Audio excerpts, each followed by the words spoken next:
The evening air was warm and clear when Hira walked up the short steps to the glass terrace. The building looked like a polished jewel in the middle of the city. Wide windows reflected the last light of the day. Inside, people spoke in soft voices, and a piano moved like water through the room. Hira paused at the door and looked at her reflection. Her dress was plain cotton. Her sandals were clean but simple. She smoothed a loose thread near her sleeve and smiled. It was fine. She had made a promise to herself and to her husband: she would walk into places like anyone else, without asking for special attention, and see how the world behaved on an ordinary night. A bell chimed as the door opened. Cool air touched her face. The scent of lemon, butter, and warm bread wrapped around her like a kindness. A hostess stood behind a small stand with a silver tablet. She wore a black jacket and a sleek ponytail. Her smile was neat and quick. When her eyes moved over Hira's dress, the smile paused for a beat so quick it would be easy to miss, then returned.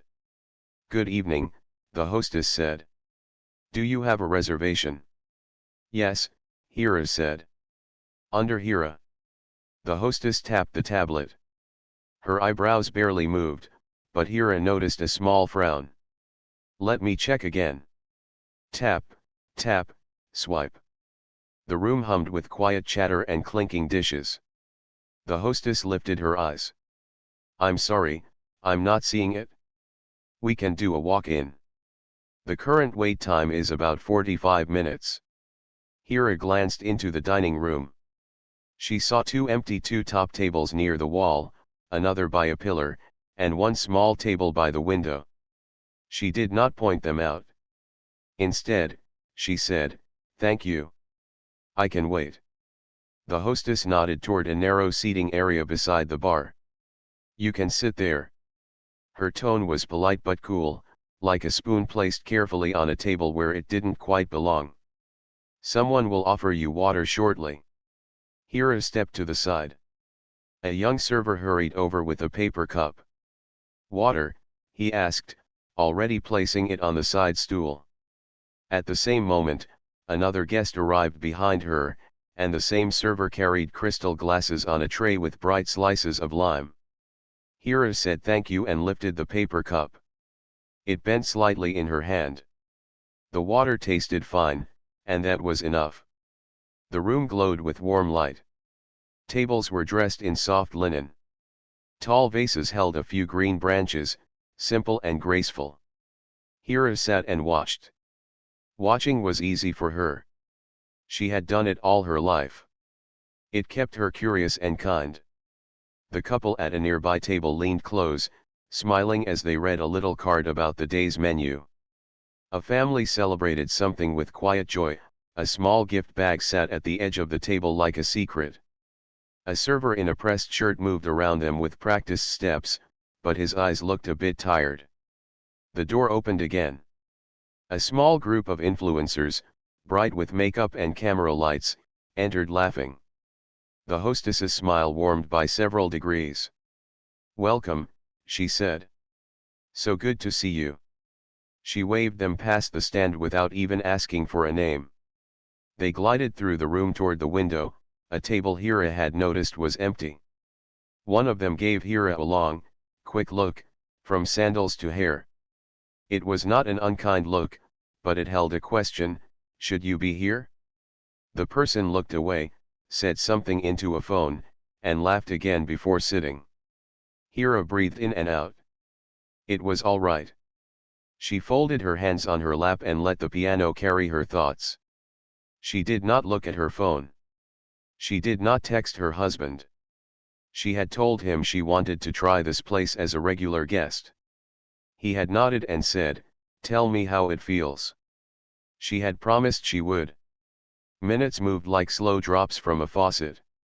The young server returned to ask if she wanted anything while she waited. "Tea, please," Hira said. "Tea?" He blinked at the bar. "I think we're out of tea at the moment." Hira smiled. "Water is fine." He looked relieved and hurried away. At the far side of the room, A pastry trainee stepped lightly out of the kitchen with a tray of tarts. Her name tag read Annie Sa. Her hands were careful but a little tense. As she turned, a guest brushed the edge of the tray with a sleeve. 2 tarts slid, and 1 plate kissed the floor with a soft crack. Annie Sa froze for half a second, cheeks pink with worry. The senior server nearby shook his head and chuckled under his breath in a way that was not friendly. Hira stood without thinking, moved to help, and crouched to steady the remaining plates. "It's all right," she said softly. "You're doing fine." Annie Sa nodded quickly, eyes shining with both stress and thanks, and hurried the tray back toward the kitchen. When Hira returned to her stool, a floor manager walked by. He was tall and wore a radio earpiece. His name tag said Rahim. He glanced at her tote bag, which was tucked under the stool and not in anyone's way. "If you're waiting for someone, please keep belongings off the bar area," he said, polite words balanced on a narrow tone. "They're not on the bar," Hira said gently. "But I'll hold it." She lifted the bag onto her lap. "Thank you." He nodded and moved on. A couple with no reservation arrived and spoke with the hostess. After 2 minutes of friendly talk, they were led to a table with fresh candles. The couple passed Hira with small smiles. They may not have known there was a wait. Why would they? They had simply walked in and been welcomed. Hira sipped her water and decided to use the waiting time well. She took a napkin and a small pen from her tote and wrote a few quiet notes: "Offer water in glass to all guests, even while waiting.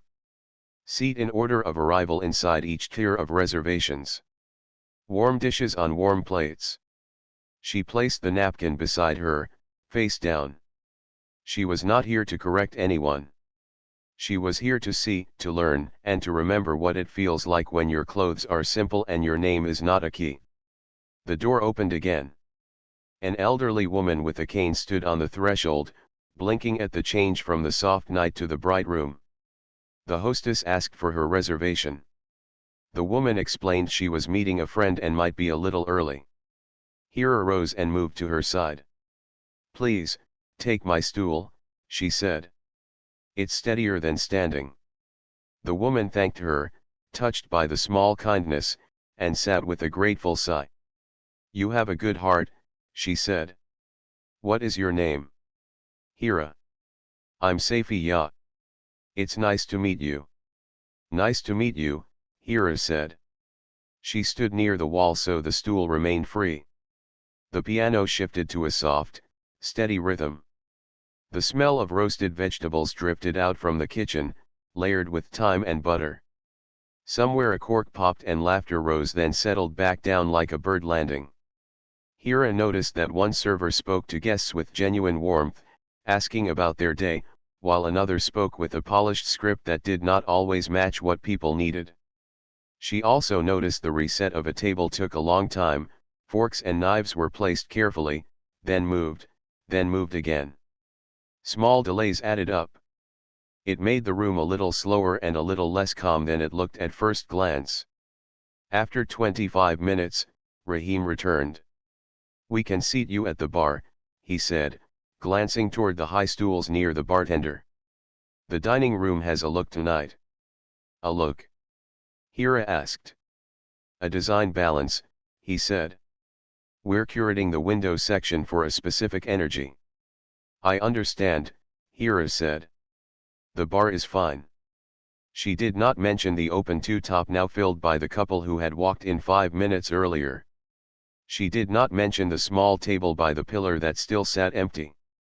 She moved to the bar and placed her tote at her feet. The bartender slid a menu to her. He was busy and kind of in a hurry. "Just so you know," he said, "some items are quite pricey." "Thank you," Hira said. "I'll start with soup." He nodded, wrote it down, and moved away. Hira watched him prepare a bright drink for a guest in a blue jacket. The bartender's hands knew the bottles well, but his eyes kept checking the room, like he was trying to be in 2 places at once. At the bar, Hira sat next to a young couple sharing a plate of olives. They spoke quietly about saving for a small vacation. Their words were careful but hopeful. Hira smiled at their courage and looked down at the menu again. The soup arrived soon after. It was good, with soft vegetables and gentle spices, but it was not as warm as it should be. Hira ate without complaint. She wrote one more note on her napkin: hot soup should be hot. Behind her, the influencers filmed a short video near the window. Their voices rose, then fell, then rose again like a tide. One of them laughed and said something about dress code. Hira heard her own name only inside her head, steady and quiet. This is a place for everyone, she told herself, or it can be. It can be if people decide it. A delivery driver opened the door and stepped inside, confused by the maze of signs. He held a small box and asked where to go. The hostess, busy with a guest, asked him to wait outside for a few minutes. He turned to leave. Hira stood and walked to the self-service water stand by the staff door. She poured a glass, hurried outside, and handed it to him. "Just a minute," she said kindly. "They're busy. You'll be fine." He thanked her with a shy smile that looked like sunrise and waited more comfortably. When Hira returned to her stool, the elderly woman, Safiya, was gone. Perhaps her friend had arrived. Perhaps she had been seated. Hira was glad to think of her sitting softly at a table, cane resting near her hand, enjoying the evening. Hira lifted her spoon again. The soup was cooler now, but she did not mind. Food was more than heat. It was care. And care, tonight, seemed to appear in small flashes in some corners and fade in others. Rahim passed by again. "Still waiting for your guest?" he asked. "Yes," Hira said. "He is running late. He'll need a jacket," the bartender added without looking up. "He has one," Hira said. She kept her voice light. Her husband liked comfortable clothes and simple colors, but he knew how to meet any standard with quiet grace. He did not show his life like a picture on a wall. He carried it like a steady candle. Hira picked up the napkin with her notes and read them again. She added 2 more lines: a 5-minute team talk before service, who needs support, who leads the pass, who greets with warmth first. If you must choose, choose fairness over style.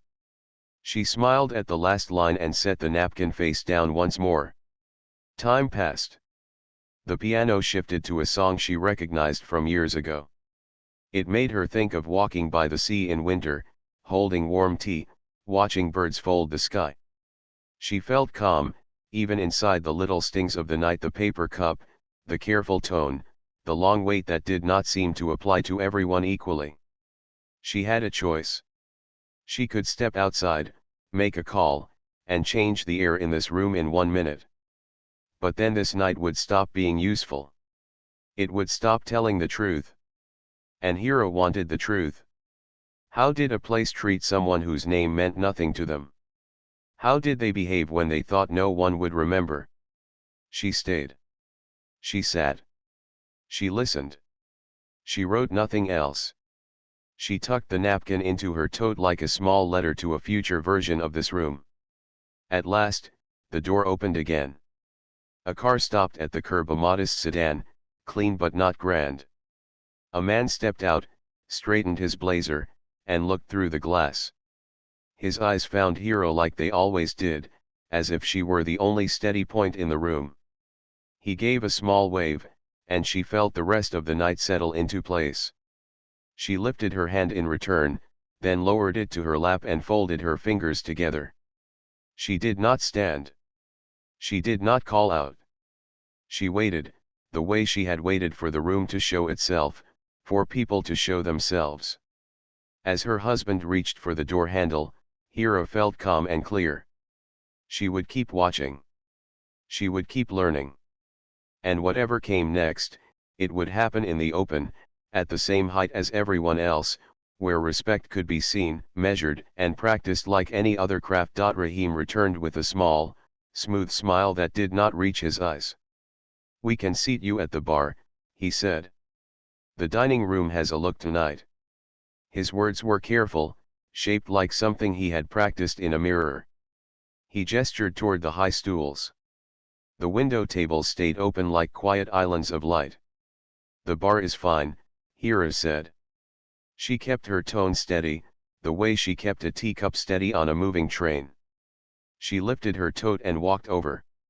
The stool was a little high for her, so she climbed up gently and tucked her bag at her feet again. The bartender saw her and placed a menu in front of her. The leather cover felt cool. He pointed at the wine page, then at the small plate section. Just so you know, he said without looking long at her face, some items are quite pricey. He tapped the corner where the numbers were higher. Thank you, Hira said. She opened the menu. She had already ordered soup, but she looked anyway. She read the name slowly and imagined each dish the way a cook would imagine it, the heat in the pan, the check of seasoning, the plate chosen for the shape of the sauce. The soup sat in front of her now. The surface had cooled a little, so a thin skin had formed and then disappeared at her spoon. It was tasty and gentle, like a quiet friend. She did not ask for it to be reheated. She took another spoonful and thought about warmth, not of the soup, but of how welcome felt when it was true and simple. Beside her, two guests in neat clothes slid onto their stools. The bartender greeted them with bright energy. Welcome back, he said. The usual. He set down crystal glasses with lime wedges and poured sparkling water that caught the light like tiny stars. When he passed Hira, he slowed, then kept moving. After a breath, he stepped back and set a crystal glass in front of her too. Sparkling, he asked. Still water is fine, Hira said. She smiled. He nodded and filled the glass with still water from a chilled carafe. It made a small sound like rain. The paper cup was gone. The new glass was heavy in a way that felt like respect, simple, not loud. At the host stand, a couple without a reservation had a cheerful chat with the hostess. The man spoke with an easy voice. The hostess laughed, and in a moment she led them to a table near the window. She did not check the list. She did not say 45 minutes. She placed menus and a candle.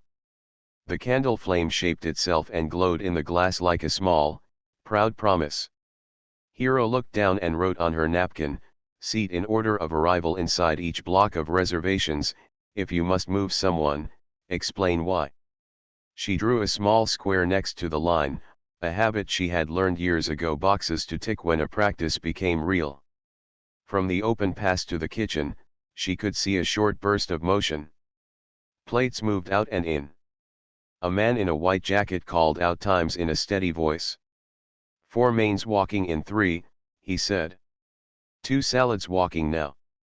A pastry trainee Annie placed a tray at the edge, waiting for someone to clear a space for her.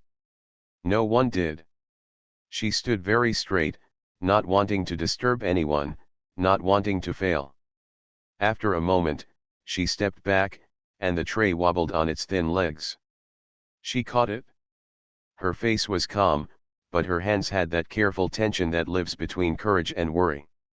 The senior server passed behind her and said, not unkind but not kind, mind the traffic, please.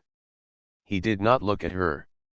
He glanced toward the dining room and fixed a napkin on a table that did not need fixing. Hira folded her hands and watched the flow. She could see patterns, and patterns told the truth. The team knew their tasks but not always their priorities. A guest cried "Excuse me," from the corner where a draft touched her shoulders. No one heard at first, because the music had just grown a little louder. Hira wrote another note, volume check at the top of each hour, music, air, light. Rahim did a slow lap of the room, like a teacher who is kind and tired at the same time. He stopped at the bar. How is everything? He asked, looking past Hira toward the long row of bottles. It's good, Hira said. She did not say, it is good in some ways and not good in others, because she had chosen to observe, not to instruct. He nodded and moved on. A small moment near the entry caught her eye. A delivery driver came in again, the one she had given water outside. He held a box, tried to speak to the hostess, then stood back when a new guest stepped to the stand. The hostess lifted a finger, asking the driver to wait. The driver's shoulders dropped an inch. Hiro watched the clock above the bar. 2 minutes, then 3. The driver held the box with both hands, letting the weight balance on his hip. The bartender noticed this time. "Let me help," he called to the hostess softly. He took the box, set it on the side shelf, and gave the driver a friendly nod. "Thank you," he said. The driver smiled and left, a little lighter. Hira breathed out, a small breeze in her chest. A pair of friends took the stools on Hira's other side. They spoke about a birthday surprise and a cake order.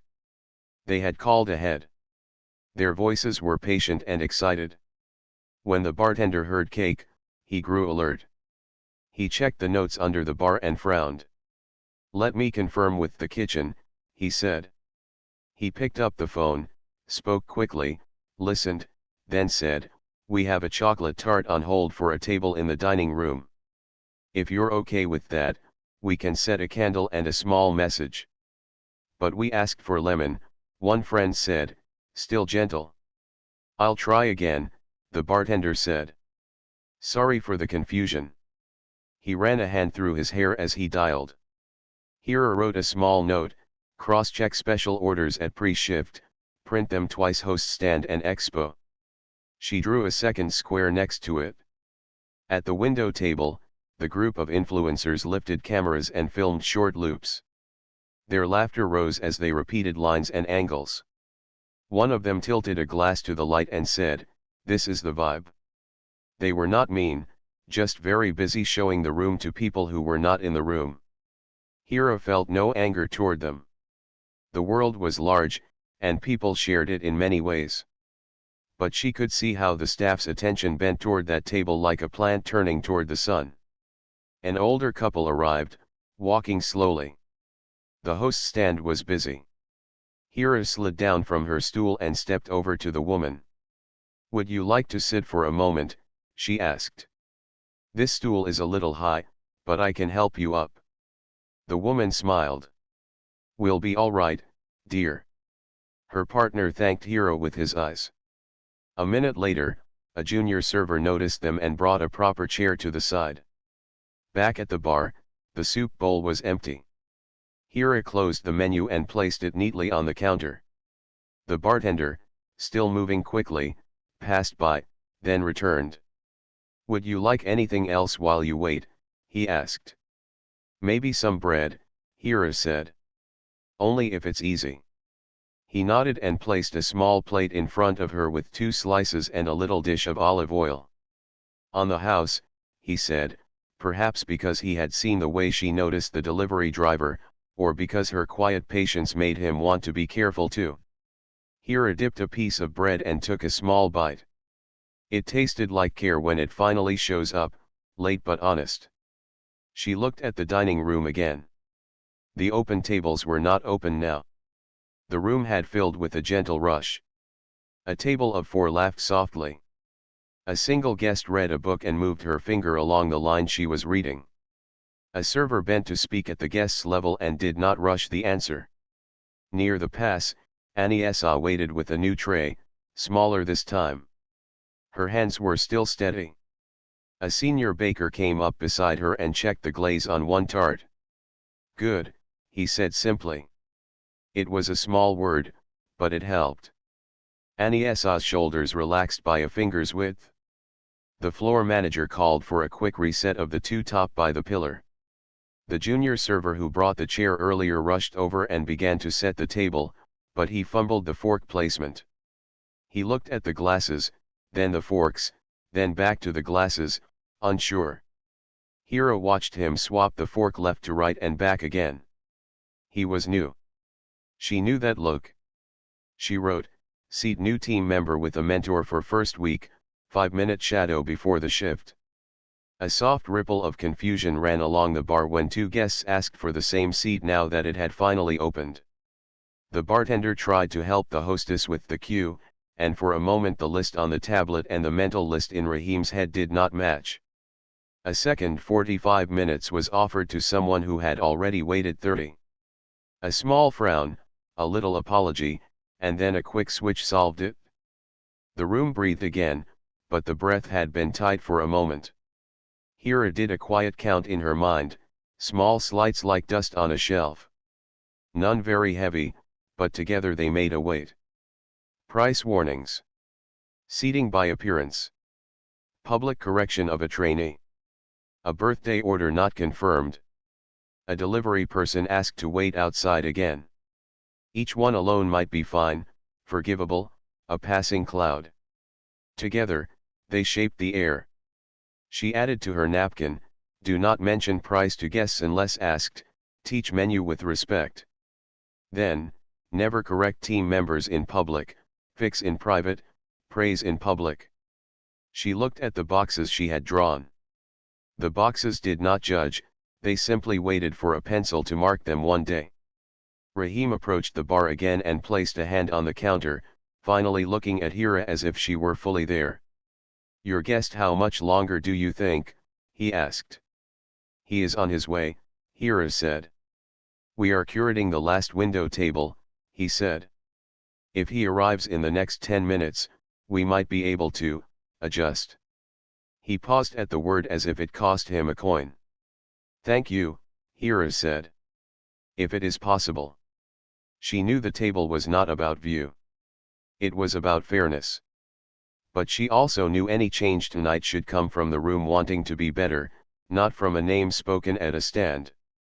The bartender placed a small napkin near her and, after a second of thought, a tiny dish of sea salt for the bread.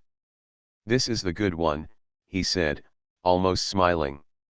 He glanced at her notes by accident and then away, with the respectful instinct of someone who knows when not to read. Hira took another sip of water. She held the heavy glass and felt the weight settle into her palm. She looked again at the door. The city outside was soft with evening now. Taxi lights painted thin lines on the street. The piano lifted into a song that made the air feel clear. She thought of the promise she had made, never use status to force respect. Respect given through fear goes away the moment fear does. Respect learned is slower but it stays. She could call her husband. She could change the night with one sentence. But what would they learn then? She looked around and saw people trying, some with great skill, some still learning, some carrying old habits that needed to be set down gently. She put the pen away and folded the napkin. She slid it into her tote like a small map. She would wait. Not for drama. Not for attention. For pattern. For proof. For a reason to come back here next month and see a better room. She made a quiet decision, she would give this place one more hour. In that hour, she would watch how they handled a late rush, a mixed table, a special request, a friendly mistake, a tired guest, a proud guest, and a guest who looked like her, in a plain dress and simple sandals. If the pattern changed, she would see it. If it did not, she would see that too. The door opened, bringing in a stripe of night air. A modest sedan pulled up outside. A man stepped out, the one who always made the end of her day feel like home. He straightened his blazer and glanced through the glass. His eyes found her right away. Hira did not wave this time. She let her face hold the calm she had been practicing all evening. One more hour, she told herself. Learn the room. Learn the people. Keep the promise. She sat a little taller on the stool, placed her palms flat on the bar, and waited for the next small truth to show itself. The door eased open and a slice of cooler night air flowed across the bar. Hira felt it on her hands and looked up. The modest sedan had stopped outside a moment ago, she had seen it through the glass. Now the doorman stepped forward to greet the new guest. Hira kept her seat. She did not wave. She wanted to see what the room would do next, not because of a name, but because of a need to be fair. The bartender wiped the counter in front of her, then paused. Still waiting for someone, he asked, softer than before. Yes, Hira said. My husband. He'll need a jacket if he sits in the dining room, the bartender said, almost smiling, almost teasing, as if this rule would surprise the sort of person who came to meet a woman in a plain cotton dress. He has one, Hira said. Thank you. At the host's stand, a small knot formed. A couple was asking about a birthday request, and the hostess was trying to smile while checking the tablet and speaking to a caller at the same time. The floor manager, Rahim, stepped in to help. One moment became two, then three. The line grew. Pressure in a room is not loud at first, it is like a glass filled to the brim, any small touch can spill it. A server hurried past the bar carrying a round tray with 4 plates. He stopped when a guest asked for a different seat, then turned toward the pass to ask if he could hold 2 mains warm while the table changed. Another server answered from across the aisle, just walk them. The first server hesitated, then moved on. It was a small, confused dance. No single person was at fault. The room just needed one clear voice to guide the steps. Near the kitchen window, Aniessa, the trainee, waited with a low tray of small cakes. A tiny sugar flower trembled on one tart like a brave little flag. The senior server who had laughed earlier pointed toward a table and said, that one, now. He spoke just loud enough for others to hear, and when Aniessa took a single half step the wrong way, he clicked his tongue. It was a small sound, but it landed like a pebble in a glass. At the same time, a young boy in a birthday crown sat at a table near the corner with his family. He watched the room with bright eyes. He did not know about tickets or timing or the quiet tug of war between rules and grace. He only knew that someone had promised a small cake with a candle. The promise was what mattered to him. The hostess handed a leather folder to a guest and then glanced toward the door, where the new arrival waited with easy patience. He spoke with her for a moment, then stepped back to let a group pass. He did not press. He did not name himself. He simply waited. Hira felt a warm line run through her chest. Respect is a form of quiet. The bartender set down a fresh napkin and asked if Hira would like tea now that the kettle was working again. If it's no trouble, she said. Plain tea is perfect. He nodded and reached for the kettle. The soft hiss rose like a sigh. In that small sound, Hira heard a chance, warmth could return to this room the way steam returns to a cup. The birthday table called for a server. The senior server arrived with a tray, lifted the lid, and revealed a chocolate tart. The boy's mother blinked and said, "We asked for lemon." Her tone was careful and kind. The server glanced at the tray, at the order slip, then at the kitchen. He turned to Aniessa, who had followed with a spare plate, and said, "You mixed the tags." Aniessa froze, eyes wide. She looked at the stickers. The colors were close, and the handwriting on the edge was hard to read. It could have been anyone's mistake. The senior server's voice sharpened just enough to make the nearby guests hear. "Please pay attention." He turned back to the family. "I'm sorry for the confusion, I'll check with the kitchen." Hira slid off her stool and stepped near the table, keeping her voice gentle and low so she would not step on anyone's toes. "If you don't mind waiting a few minutes," she said to the mother, "I can move to another seat so you have more space. I'm at the bar anyway." The mother smiled, surprised. "That's very kind." Hiro looked at the senior server. "If it helps, I can also take this chocolate tart for the bar and pay for it now, and the lemon can go to the birthday boy when it's ready." She kept the tone soft, as a suggestion, not an order. The senior server paused, then nodded. "That could work," he said carefully. "Thank you." He faced the family. "We'll bring the lemon cake right after, with the candle." "Thank you," the mother said, relief in her eyes. Hira returned to the bar. The bartender had already placed a small teapot and a cup. She said, "Could I also have that chocolate tart that was sent by mistake? I'd like to pay for it and send it to the birthday table as a little starter dessert, if that's all right." The bartender's face softened. "That's very generous," he said. "I can add a little message in chocolate if you want." "Just happy birthday is perfect," Hira said. He nodded and called to the pass, voice clear and friendly. "Tart to the bar for note, lemon to the birthday table as soon as it's ready." His words were simple, but they steadied the flow. One line of orders found a path. A minute later, Aniesa approached the bar with the tart. Her hands were steady again. Hira smiled at her.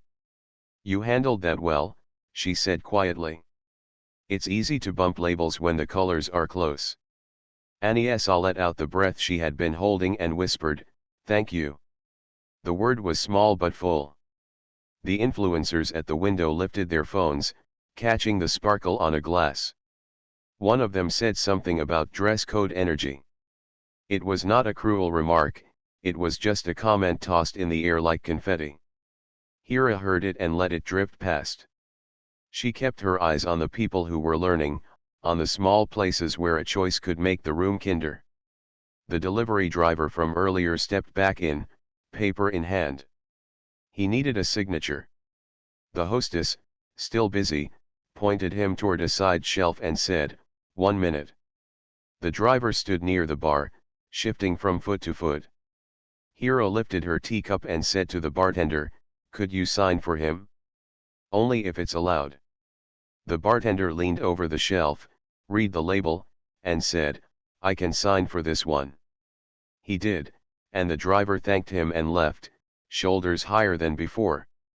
The bartender looked back at Hira and gave a quick nod, a kind of "we did a good thing" greeting that needs no words. Hira took a sip of tea. It was hot and plain and perfect. She rested her elbows lightly on the counter and watched the kitchen window. She could see the ticket rail with a row of orders clipped side by side. Some slips had notes in different pens. One said "no nuts," another said "allergic," and a third said "nut-free please," in 3 different ways. The person who keeps dishes moving to the right tables was also trying to call times while plating sides. No single person had been assigned as the clear lead. It meant the line worked, but it did not breathe. She took out her napkin and wrote, "1 expo lead, not shared," and below it, 5-minute huddle before service, specials, allergies, reservations with events, seating plan, delivery times, last-minute menu changes. She drew a small box, then another small box next to praise in public, corrections in private. The boxes waited like open hands. Safiya, the elderly woman Hira had helped earlier, appeared beside her with a gentle smile. With her stood a quiet man holding a small notebook. "There you are," Safiya said. "I wanted to thank you for your seat earlier. I'm with my nephew, Amir. He likes to take notes about places we visit." "It's lovely to see you," Hira said. "I hope you're comfortable now." "Much better," Safiya said. "They gave me a chair with arms. Very helpful." Amir nodded and smiled. His eyes missed nothing. "It's been an interesting evening," he said. "Your kindness helped more than you know." Hira shook her head softly. "Small things make a room feel big," she said. Amir looked at the bar where the tart now rested with the simple words "Happy Birthday" written in a neat curve. "Small things," he repeated, as if placing a note on a page. The senior server approached then and, to his credit, said to Aniesa in front of Hira, "Thank you for carrying that out, and sorry for the rush." It was not a large apology. It was not a speech. But it was a sign that something in him had shifted. Public pressure had turned into public repair. Hira watched Aniesa lift her chin and say, "Thank you," in a steadier voice. The lemon cake reached the boys' table with a candle. The family sang softly. The boy's smile filled the corner and spilled a little into the aisle. Guests who had been watching the small drama before now watched the small joy. The room brightened in a way that had nothing to do with electricity. The bartender set the bill for the tart in front of Hira. It was not high. It was not low. It was just a number on paper. Hira signed the slip and, without making a show, added the tip that felt right for the care he had just shown to many people at once. At the host stand, the new guest, the man from the sedan, spoke with the hostess again. She checked the tablet and frowned. Rahim stepped in, and the hostess handed him the screen. He looked from the tablet to the dining room, then to the man's calm face. For a second, Hira thought Rahim might say the same old words: 45 minutes, design balance, curated window. Instead, he said, "Let me see what we can do," and walked the floor with real attention, not the automatic kind. The influencers ended a video and sat back, finally ready to be regular guests again. The bartender lowered the music a breath. The kitchen found its rhythm. The expo said, in a firm, even voice, 2 salads walking now, 3 mains in 5, birthday lemon is out, thank you. It sounded like a single bell, not a handful of scattered coins. Hira closed her eyes for a moment and tested the air the way a baker tests dough with a fingertip. Softer. Stronger under the surface. Not finished, but on the way. When she opened her eyes, she saw Aniesa bringing water to the delivery shelf without being asked, just in case someone waited there again. She saw the junior server quietly ask the senior one, "Forks on the left," and the senior reply, "Yes, and good job catching it," with a real smile. She saw the hostess step away from the tablet to walk an older couple halfway to their table, moving at their pace. She saw Rahim straighten a candle, then leave it crooked because a guest liked it that way. The door opened again. The doorman held it wide. The man in the simple blazer stepped inside with the ease of someone who has nothing to prove. He thanked the doorman, then looked across the room. His eyes found Hira without searching. He did not raise his hand. He did not call her name. He smiled, and the small lines at the corners of his eyes softened. In that brief look, there was a whole history, late nights, early hopes, and many small choices to be gentle in a loud world. The hostess started to speak, but the junior server touched her elbow and whispered, "That's the guest for the bar, I think," pointing toward Hira. The hostess looked again, then nodded. She walked with the calm of someone who had made a decision to serve better. The bartender glanced at Hira as if to ask, "Is this him?" Hira nodded. The bartender took a jacket from the stand and placed it ready on the back of the stool next to her. It was a small courtesy, the kind that feels like a door held open in a crowded street. Hira folded her napkin, slid her pen into the tote, and let her hand rest on the heavy water glass. The glass felt steady. The room felt steadier too. She had come to learn the truth of the place without using a name, and she had learned more than she expected. She had seen rough edges and quiet pride. She had seen mistakes and repairs. She had seen a trainee find her hands again and a manager choose to look more closely. Her husband took a step toward the bar. The piano changed songs. The candle on the birthday cake flickered once and held. The city outside pressed its face to the glass, curious and bright. Hira breathed in and felt ready for what came next. Not a scene, not a speech, just the calm work of setting things right in a way that would last beyond tonight. The man in the simple blazer reached the bar and greeted Hira with a quiet smile that softened the edges of the long evening. He did not look around to see who was watching. He did not ask what had happened yet. He just said, "Thank you for waiting," in a voice that sounded like home. Hira nodded and felt the tightness in her shoulders ease. The bartender placed a jacket on the back of the empty stool and asked, "Would you like to be seated together in the dining room?" His tone was cautious but kinder than before. Hira glanced at the room and then back at the man. "Let's see what they suggest," she said. The man smiled at the bartender. "Thank you." We will follow your lead. At the host stand, Rahim checked the tablet and pressed his lips together. He had seen the new guest arrive. He had noticed the easy way the doorman stepped back.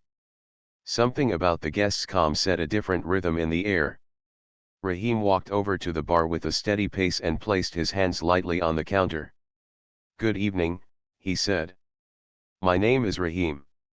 If you give me a moment, I can arrange a quiet table for two." He looked first at Hira, then at the man, including them both in the offer. The man nodded. "We appreciate it."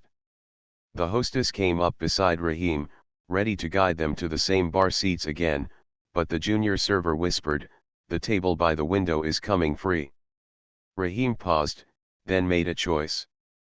"Please prepare the window two top," he said. "And 2 crystal waters now." He turned back to Hira and the man. "Just 2 minutes." The man leaned toward Hira. "How was the evening?" he asked. He did not ask in a way that chased blame. He asked as if he were asking about the weather before planting seeds. Hira told him the truth in a few simple lines: the long wait when others were seated, the paper cup, the price warning, the public scolding, the way some staff tried hard and others let small habits lead them. She also told him what had gone well: the bartender's change of heart, the junior server's care, the lemon cake with the candle, the way Annie saw kept her hands steady. The man listened without moving his eyes from hers. When she finished, he nodded once. "Thank you," he said. "That is clear." Rahim returned. "Your table is ready," he said. "If you will follow me." The man looked at Hira. "Shall we?" She nodded. They stood. The bartender gave a small, respectful smile, and Hira returned it. As they walked toward the dining room, the air in the room shifted by half a step. People always feel a change when someone walks in with quiet authority, even when they do not know why they feel it. They reached the window table.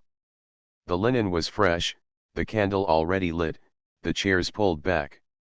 Safiya, the elderly woman from earlier, sat at a nearby table with her nephew, Amir. She smiled at Hira in recognition. Hira returned the smile and said, "It is good to see you comfortable." Safiya said, "Likewise, dear." Amir nodded, his notebook closed but ready. Before they sat, the man turned to Rahim. His voice was calm, almost gentle. "May I speak with you for 2 minutes near the service station?" Rahim felt a small pinch of worry, but he kept his posture even. "Of course," he said. He guided them to a quiet corner near the pass where the music was softer. The man introduced himself without ceremony. "My name is Omar." He let that hang for a breath. Rahim blinked once. He had read a memo once. He had seen a photo in an internal newsletter. The face now matched the memory. Omar continued, still calm. "I would like to understand how the room is working tonight. I do not need excuses. I need facts we can use." Rahim steadied himself. "We had an uneven start," he said. "We tried to curate the window section for a certain look. That was a mistake. We seated some guests faster than others. We missed a tea request. We allowed a price comment at the bar. We corrected a trainee in public. A birthday order was mixed with a tart." The words were not comfortable to say, but they were true. "We have been catching up since then." "Thank you," Omar said. He did not raise his voice. "Who is leading the expo?" Rahim looked toward the pass. "We split it tonight." "That also was a mistake." Omar nodded. "Who wrote the pre-shift briefing notes?" Rahim hesitated. "We did not hold a formal huddle today." Omar looked at him, not unkindly, and then at the room. "We will fix that now." He lifted a hand lightly, the way a conductor might lift a hand before the next movement. 5-minute huddle, he said to Rahim. "Invite the full team, host stand, bar, floor, kitchen, pastry." Please ask the influencers table for their patience while we reset the room. We will seat anyone waiting within a fair plan. And ask guests for 10 minutes of grace while we correct our steps. Rahim nodded and went to gather the team. Hira watched as staff moved toward the service station. There was no panic. There was a hum of focus. The bartender lowered the music a little more. The junior server set down his tray and joined. Aniessa wiped her hands, checked her station, and came out. The hostess took a breath and stood with them. The cooks peeked from the pass. The pastry team leaned in. Omar did not stand on a chair. He did not make a speech to impress. He spoke in a plain voice to a circle of workers, the way a captain speaks when the boat is still seaworthy but the wind has turned. "Thank you for giving me 5 minutes," he said. "We made choices tonight that do not match who we want to be. We seated by appearance, not by fairness inside reservation blocks. We warned a guest about price. We corrected a teammate in public. We did not hold a pre-shift huddle. We split the expo. These are small things on their own, but together they shape the room in the wrong way." He let silence hold the words. No one looked down. They looked at him, then at one another. He continued, still even. "Here is what we will do now. 1. Host stand will seat in order of arrival within the reservation times. If you move someone, you explain why in simple language. 2. Bar will offer water in glass to anyone who walks in, seated or waiting, no matter what they wear. 3. Floor will use praise in public and corrections in private. If a trainee needs help, we show them help, not shame. 4. Expo will have one clear lead for the next 2 hours. I suggest Kareem from Hotline. Kareem, can you take it?" A tall cook nodded once. "Yes." Omar said, "Thank you." 5. Omar went on, "We will pause influencer comps for tonight. Everyone here is a guest. Everyone will be served with the same care. 6. We will make good on mistakes without drama. If someone waited too long, we send a warm dish or a sincere note and an invitation to return. 7. We will hold a proper pre-shift tomorrow with printed notes at host stand and expo, specials, allergies, birthdays, deliveries, and seating plan. 5 minutes, timed." He looked around the circle. "None of this is punishment. This is practice. We are lucky, we get to practice in public, and we can still make tonight a good night." He turned gently to Aniessa. "You kept your hands steady when it was hard," he said. "Thank you for your care." Aniessa's eyes brightened. The senior server, standing across from her, spoke first before being told. "I'm sorry for correcting you in front of guests," he said. "I should have done that better." Omar nodded. "Thank you," he said to the senior server. "That apology helps the room breathe." He looked to Rahim. "You will shadow the host stand for the next half hour and help them seat fairly. After that, walk the floor and look for small fixes, crooked candles, drafty corners, guests who need softer chairs, faster water. Use your eye for detail for comfort, not for image. At the end of the night, please write 2 pages, what we learned, and 1 change we will keep." Rahim listened and felt something like relief. Clear steps are easier to follow than vague pressure. "Understood," he said. Omar finished the huddle with a simple line, "We are not here to look important. We are here to make people feel welcome." He clapped once, quietly. "Thank you. Let's reset."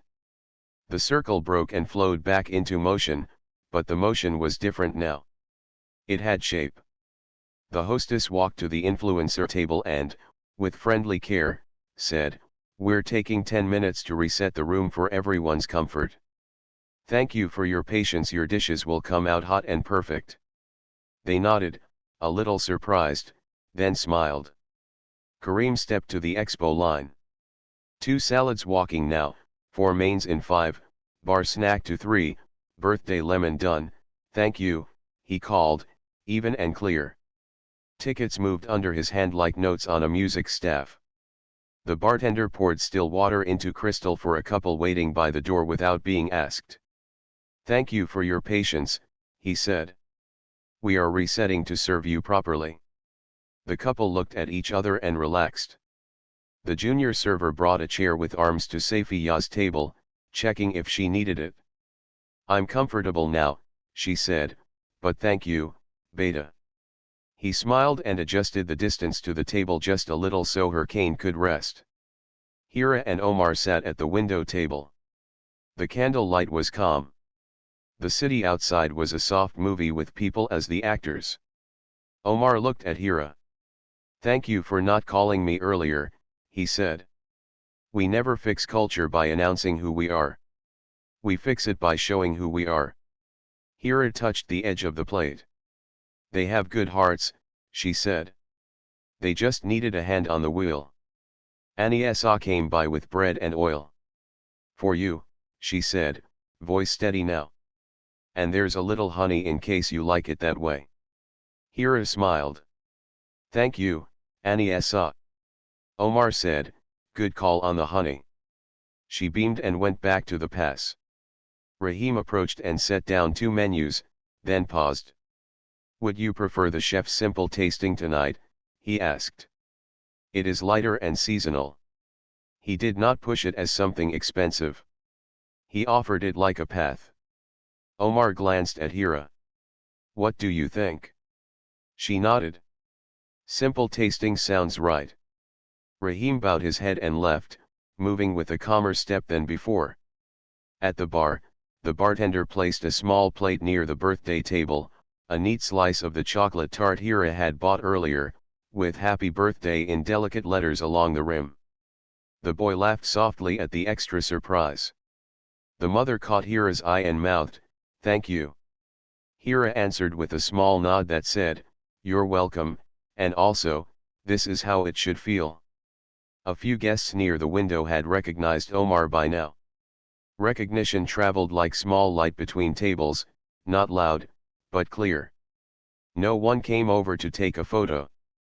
No one asked a loud question. People respected the room's new rhythm. Amir, the quiet man with the notebook, watched the change with careful attention. He wrote only a few lines and then closed the notebook as if to say, the story is complete. The first course arrived hot and correct. The plates were warm. A server described the food in plain words. He did not sell. He shared. The second course followed on time. Water appeared before it was requested. The air was right, and the music sat below the talk instead of over it. The influencers filmed less and ate more, and when they filmed, it was to thank the pastry team for the lemon cake, which now had a neat photo of the boy's smile beside it. Halfway through the meal, Omar asked Rahim to bring the team near the pass again, just for 1 minute, no more. They gathered quickly. Omar did not speak long. This feels better, he said. You did that. Keep it steady. After service, the make good list, any guest who felt overlooked tonight gets a sincere note and an invitation to return, not a flashy voucher, just a real promise to serve them well. And one more thing, tomorrow we start a small scholarship from the foundation. Each month, one team member can attend a class service, pastry, language, or leadership. First pick goes to Aniesa. The team looked at Aniesa and clapped softly. She covered her mouth with her hand, eyes bright. Thank you, she whispered. Thank Hira, Omar said. He did not announce titles or wealth. He simply nodded toward his wife. She saw you trying. Service flowed on. The junior server guided a guest to a warmer seat. The hostess switched from the tablet to a smile and a short walk with each party. The bartender signed another delivery slip without being asked and sent a glass of water with it. Kareem at Expo kept times like a drummer with perfect rhythm. The senior server passed Aniesa at the pass and said, nice work, in a voice that was not for show. When dessert arrived at Hira and Omar's table, it was quiet and thoughtful, a plate of fruit and a small almond cookie, perfectly crisp. Hira took a bite and felt a simple joy, nothing rich, nothing heavy, just right. She looked toward Safiya's table and lifted her glass in a gentle toast. Safiya lifted her glass of water in return, smiling like someone who had been seen. As the night moved toward its last hour, the room held steady.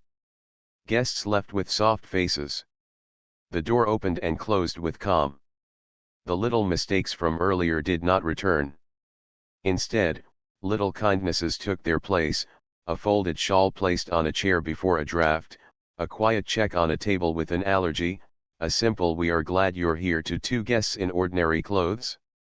Omar signed the bill and left a note for Rahim, "Write what we learned. Keep one change." He stood and helped Hira with her chair. They thanked the team. Omar shook Rahim's hand firm, not showy, and said, "No firings tonight. We build, not break." Rahim nodded, a little moved. "We will be better tomorrow," he said. "Thank you for showing us how." Outside, the city air was cooler. The modest sedan waited by the curb. Hira slipped her hand into Omar's arm. They walked down the steps together, just two people leaving a restaurant that had remembered the simple work of welcome.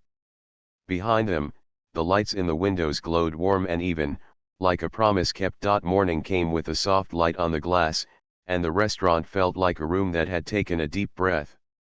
Rahim stood at the host's stand 10 minutes before opening, a paper in his hand. At the top, in clear letters, were simple lines: "Seat by arrival, order within reservation times, offer water in glass to every guest, praise in public, correct in private, 1 expo lead, pre-shift huddle 5 minutes, printed notes at host stand and expo." He ran a finger down the list and then looked up at the team. No one seemed sleepy. They were curious instead, like students on the first day of a class they had chosen. Kareem from the hotline held the expo notes and a pen. "Allergies marked," he said. "Birthdays listed here. Deliveries at 6:30 and 8. Music at 40%. Draft on table 6. Keep a shawl ready." The bartender checked tea and coffee, smiling at the kettle as if it were a friend who had learned a lesson. The hostess laid out 2 extra chairs with arms near the door, in case someone needed them. Aniesa stood near the pastry station with a tidy tray of tarts, each one labeled in letters no one could confuse. They did the huddle. It took 5 minutes, no more, like a well-timed song. Then service began, and the room moved with a new rhythm. Water in glass arrived before a name. Prices were not discussed unless asked. The window tables were not curated for a look. They were given to people who had arrived next in the fare order. When a guest needed a softer chair, it appeared without question. When a guest asked for a quieter corner, someone kindly offered a small switch and walked with them, so the move felt easy, not like a mistake. In the first week, they sent notes to guests who had been overlooked the night before. The notes were honest and short. "We are sorry for our slow start. If you give us another chance, we would like to welcome you properly." Some guests returned, curious. They found a room that seemed to remember faces as well as names. A couple who had waited at the door now found water poured as they entered and a warm "We're glad you came back." The birthday family returned with the little boy, who wore a new paper crown. He pointed at the pastry window, eyes bright, and Aniesa waved with a quiet pride that reached her shoulders.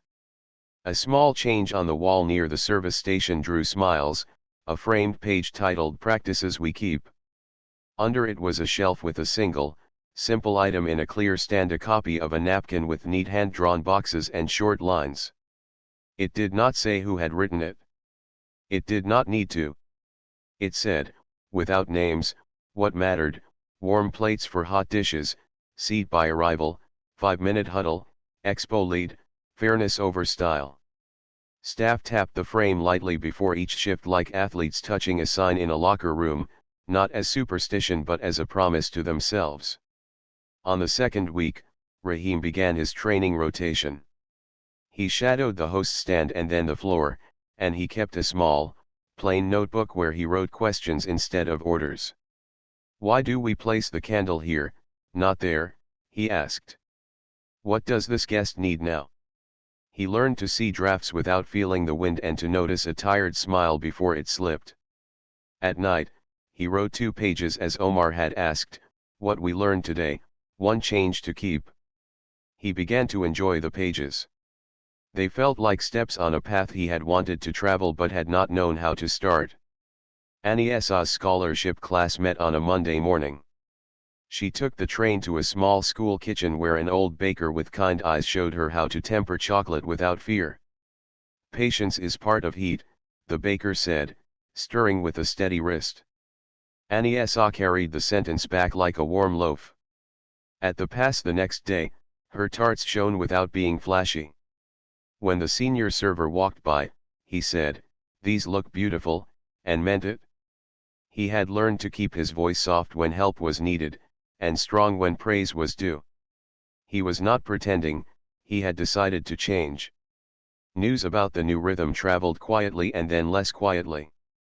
Amir, the quiet man with the notebook, published a small column in the local paper. He did not write names or gossip. He wrote about a night when a restaurant noticed its own reflection and chose to adjust the light.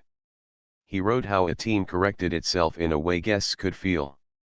He wrote about a birthday candle that burned on a lemon cake because someone listened. The column ended with a simple line, "Luxury is not a price, it is a practice." People folded the paper and carried the line in their pockets like a smooth stone. The influencer group posted a follow-up video a few days later.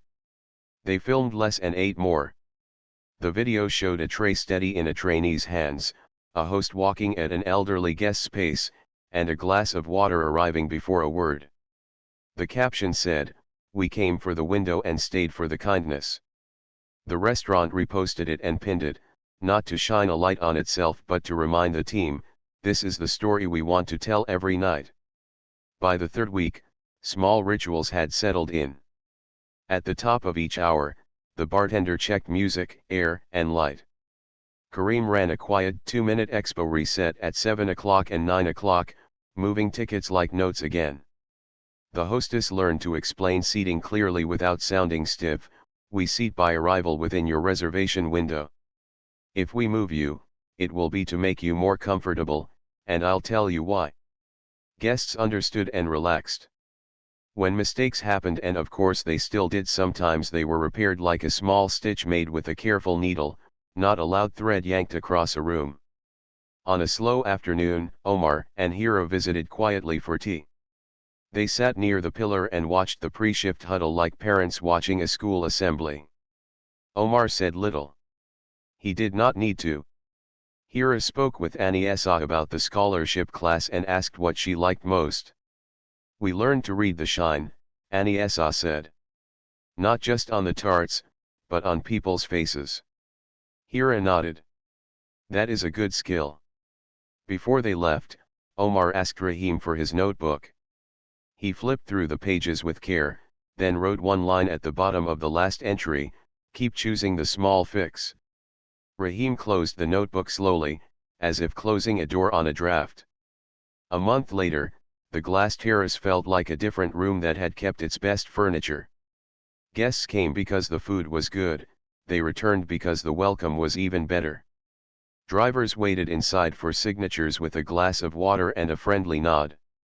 The pre-shift huddle happened every day without being reminded. New staff shadowed a mentor for a week and learned the quiet rules first: eye contact, calm tone, clear steps, help without fuss, fairness like a straight line through the floor. On a warm evening, Hira decided to visit again by herself. She wore the same simple dress and the same clean sandals. She did not call ahead. She walked up the steps with a quiet heart and pushed the door open. The bell chimed as before. The hostess looked up and smiled, a smile that did not pause, a smile that belonged to every guest. "Welcome to the glass terrace," she said.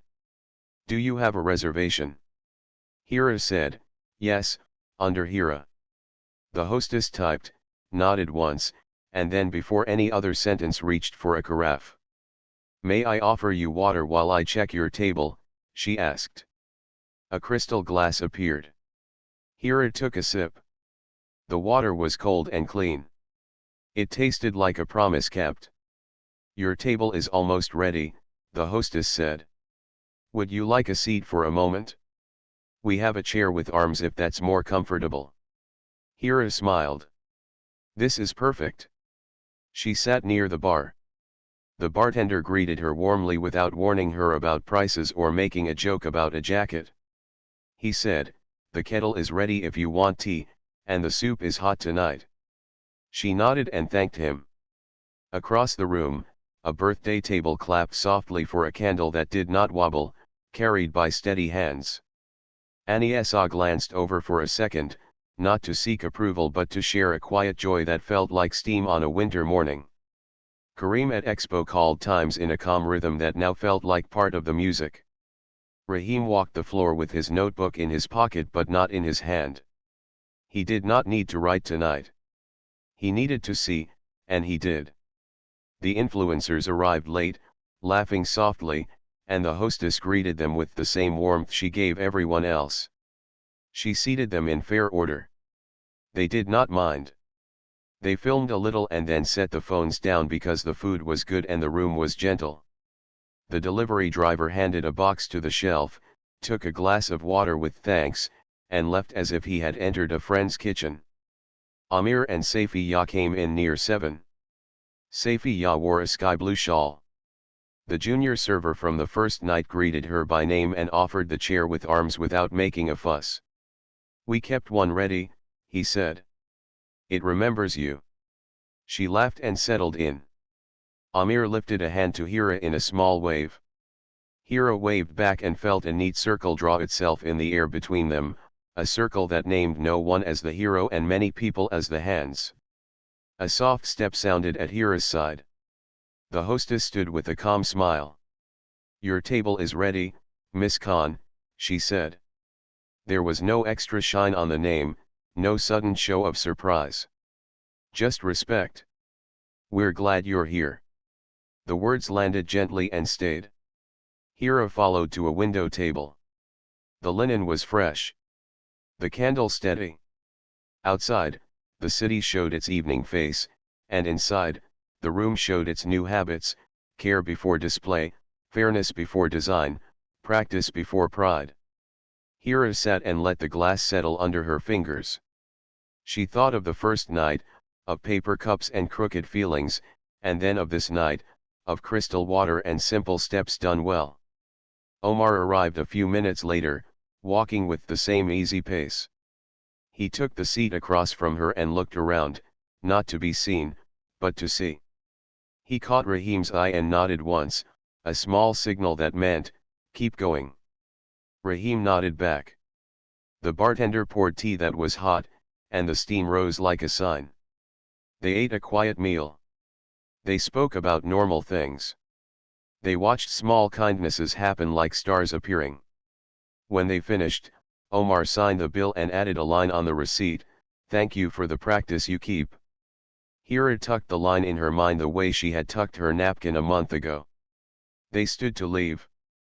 The door opened to the same city steps and the same soft air.